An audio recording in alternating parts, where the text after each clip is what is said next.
By late 1941, the German invasion had badly disrupted Soviet industry. During that disastrous summer, the invaders had captured the Soviet Union's western industrial cities. In 6 months, the Soviet Union lost 40% of its gross domestic product and population, and 60% of its coal and steel production. In the face of this disaster, Russia hurriedly rushed equipment and skilled workers from hundreds of factories onto trains and sent machines and men east to the Ural Mountains. The Soviets relocated the salvaged equipment to 4 towns: Nizhny Tagil, Omsk, Sverdlovsk and Chelyabinsk.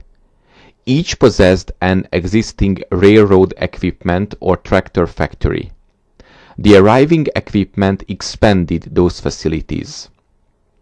As workers set up the machine tools again, sometimes in the naked elements until buildings could be constructed, existing plants kept the lights on through 1942, producing enough vehicles for the Red Army to continue fighting.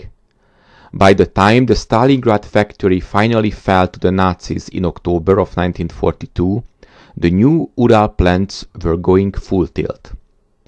This massive industrial exodus powered an emphasis in Russian factories on centralization, meaning that the Russians concentrated more of the entire process, from manufacture of subcomponents to final assembly, at individual factories. The Ural factories were huge, the largest in the world in terms of manpower committed. The Chelyabinsk Tractor Works, for instance, was known simply as Tankograd or Tank City. Tankograd could fabricate nearly everything needed to make an armored fighting vehicle except the gun. It cast steel and armor, produced the engine, transmission and other components, and assembled the vehicle. It even produced ammunition. The number of workers at the new facility skyrocketed. Tankograd had 60,000 people under its roof, most of them women, teenagers and old men. Working conditions were primitive, hot, smoky and dimly lit, but Tankograd and the other Ural facilities poured out the needed vehicles. So what if the German Air Force had bombed these key strategic targets, the Soviet tank factories in the Ural, in 1942? The Luftwaffe had neglected to develop a strategic bombing force, despite a few early efforts in this direction. With a limited amount of resources, German strategic planning had concentrated on building a large number of relatively small, fast medium bombers and dive bombers instead of much more expensive heavy bombers.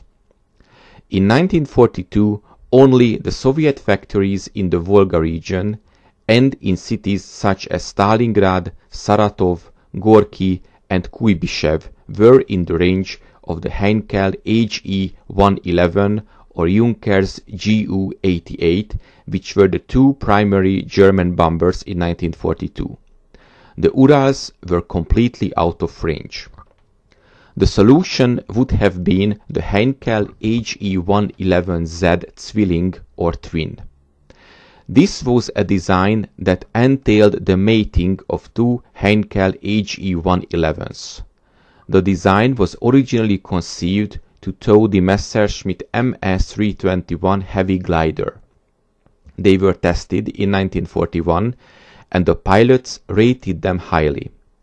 The Heinkel 111Z entered production early in 1942 and were placed in service that year. A batch of 10 were produced and 5 were built from existing planes, so 15 aircrafts altogether. A heavy bomber version was also planned, carrying 1,800 kg of bombs and having a range of 4,000 kilometers.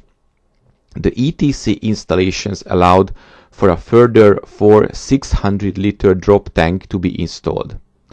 I think that with the allocation of more resources to the project, it would have been possible for Germany to create a small strategic bomber force for small-scale raids with 50 to 80 Henkel 111Z bombers against Soviet tank factories in the Ural region in 1942.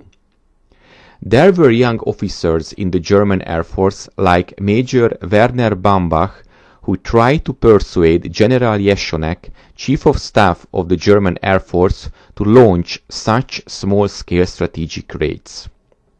However, it is very doubtful whether a German bomber offensive against Soviet industrial centers would have been successful. Any offensive against targets deep inside Soviet territory would have resulted in high Luftwaffe losses. Due to the short range of most of the Luftwaffe's tactical bomber missions on the Eastern Front, a large part of the damaged bombers were able to make it back to base, or at least to friendly territory, in spite of the battle damage. The situation would have been completely different on the long-range strategic missions. In addition, such long-range missions reduce the chance of avoiding fighter interception. Jagdwaffe, so the German fighter force couldn't provide fighter escort until the Ural and back.